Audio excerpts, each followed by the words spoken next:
Hello, this is Kalyan and welcome to KG club IGNOU.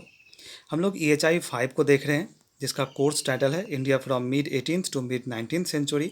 उसके unit second को हम लोग देख रहे थे। आज उसका लास्ट पार्ट हम लोग डिस्कस करेंगे, फिर हम लोग यूनिट 3 पे चलेंगे।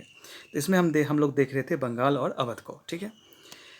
तो जो पढ़ना है आज हमको वो है रीजनल पॉलिटी का नेचर कैसा था। ऐसा हम लोगों ने देखा कि जैसे ही ये ऑटोनॉमस स्टेट की ओर बढ़ता है, तो पहले के तो गवर्नर जो नवाब जो पहले के नवाब थे वो दिल्ली से अपना रिश्ता बना के रखे, अच्छे से बनाए रखे। लेकिन धीरे धीरे क्या होता है, शुरुआत के दो तीन नवाब जो हैं वो अच्छे से रिश्ता रखते हैं, लेकिन बाद में फिर वो डिक्लाइन होता चला जाता है।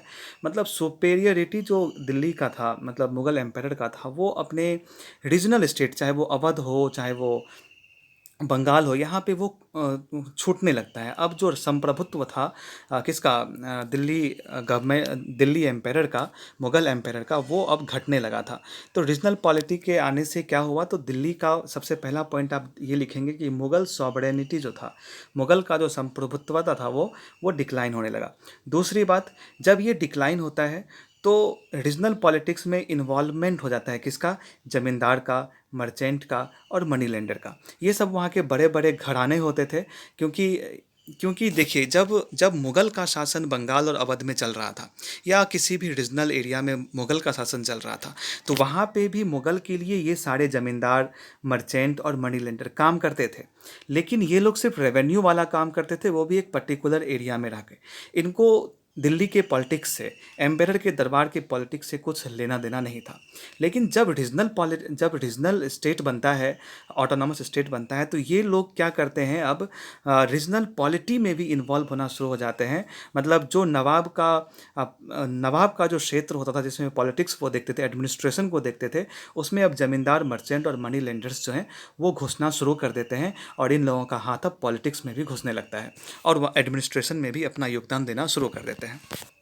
एग्जाम्पल के लिए अगर हम लोग देखें, तो कुछ मर्चेंट हैं, जैसे अवध में मर्चेंट थे, जैसे अग्रवाल बैंकर्स। ये अग्रवाल जो परिवार था, ठीक है, ये सब बड़े बड़े घर थे, पूंजीपति थे। तो ये लोग इतने बड़े होते थे कि अपने अपने आप को एक बैंकर्स घोषित कर देते थे, क्योंकि ये लोग मनी लैंडरिंग का काम करते थे, रुपए लोन पे देते थे। ये लोग के पास खुद का काफ़ी पैसा था, इसलिए ये लोग खुद के बैंक होते थे। उसके बाद तो ये अग्रवाल बैंकर जो था वो बनारस रेवेन्यू मैटर को वो देखना शुरू कर दिया था।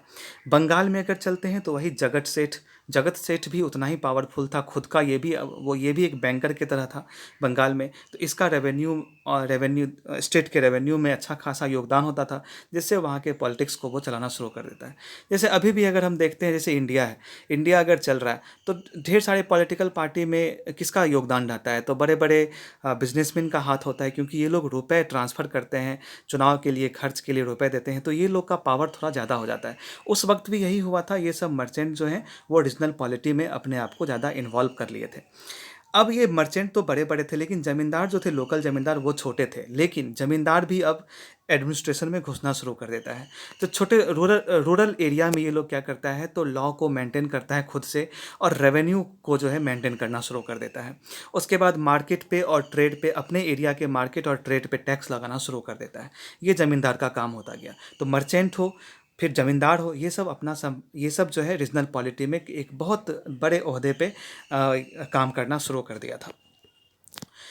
इसके बाद हमने देखा कि जब मुगल का सॉवरेनिटी डिक्लाइन होता है, तो रीजनल पॉलिटिक्स में ज़मींदार, मर्चेंट और मनी लेंडर का हाथ लगना शुरू हो जाता है। फिर इसके बाद जो इसके साथ साथ जब मर्चेंट ज़मींदार ये सब के साथ साथ जो गवर्नर थे, वो हिंदू ऑफिशियल्स को भी कोर्ट में लाना शुरू करते हैं। इसको लाने का मकसद यही था, एक तो काम आसानी से हो जाएगा, टैलेंटेड आदमी को आप ले सकते हैं। दूसरी बात ये जो इम्पोर्टेंट थी, वो थी, अगर हम हिंदू को अपने कोर्ट में रखते हैं, तो हिंदू और मुस्लिम के बीच झड़प होने के चांसेस कम होंगे, और हम लोग सिर्फ और सिर्फ अपने क्षेत्र विस्तार के लिए काम करना शुरू कर देंगे, रेवेन्यू रखना शुरू कर देंगे। तो कुछ हिंदू ऑफिशियल्स थे, जैसे अवध में हम देखते हैं तो अवध में आत्माराम और राजा राम ये दो हिंदू ऑफिशियल थे जो अच्छे पोस्ट पे थे, जो हम लोगों ने पिछले लेक्चर में डिस्कस किया है। और दूसरे में था बंगाल में हम देखते हैं, बंगाल में राय दुर्लभ और आमिर चंद, ये सब बड़े बड़े घराने के थे जो कि अच्छे अच्छे पोस्ट पे कोर्ट में, मतलब नवाब के कोर्ट में अच्छे अच्छे पोस्ट पे एक बड़े ऑफिशियल्स बन करके तैनात थे। खास करके रेवेन्यू वाले डिपार्टमेंट के ये लोग हेड होते थे। तो इस तरह से मुगल का कंट्रोल खत्म हुआ और रीजनल पावर में रीजनल रीजनल सेठ का, हाँ, मर्चेंट का, ज़मींदार का, ये जागीरदार का, ये सब का चलना शुरू हो गया। जब ये सब चल ही रहा था तो बाद में जब अब देखा जा रहा है कि सब अपने इकोनॉमी को ही देख रहा है, तो इसी वक्त ईआईसी मतलब ईस्ट इंडिया कंपनी का पेनिट्रेशन होता है अवध में, और फिर वो बंगाल में डिवाइड एंड रूल करता है। ये बड़े बड़े घरानों से नवाब को लड़ाया जाता है, या एक घराने को दूसरे घराने से लड़ाया जाता है ताकि ये सब कमज़ोर पड़ जाए और ब्रिटिशर्स मजबूत हों और वो अवध को और बंगाल को हड़प ले। यही हुआ, ईस्ट इंडिया कंपनी आए, डिवाइड एंड रूल की पॉलिसी के तहत इन्होंने बंगाल और अवध को तोड़ा और फिर तोड़ करके उस पर अपना कब्जा शुरू कर दिया, जो हम लोग पिछले लेक्चर्स में देख चुके हैं। तो अगर आप लोगों ने नहीं देखा है तो आप लोग पीछे के लेक्चर्स को भी देख लीजिए। तो ये था नेचर ऑफ रीजनल पॉलिटी जो हमने डिस्कस किया। अब क्या है, यूनिट 2 खत्म हो गया, अब यूनिट 3 जल्द ही आ जाएगा और यूनिट 3 को भी एग्जाम से पहले इस चैप्टर को पूरी खत्म कर दिया जाएगा, पूरे बुक को।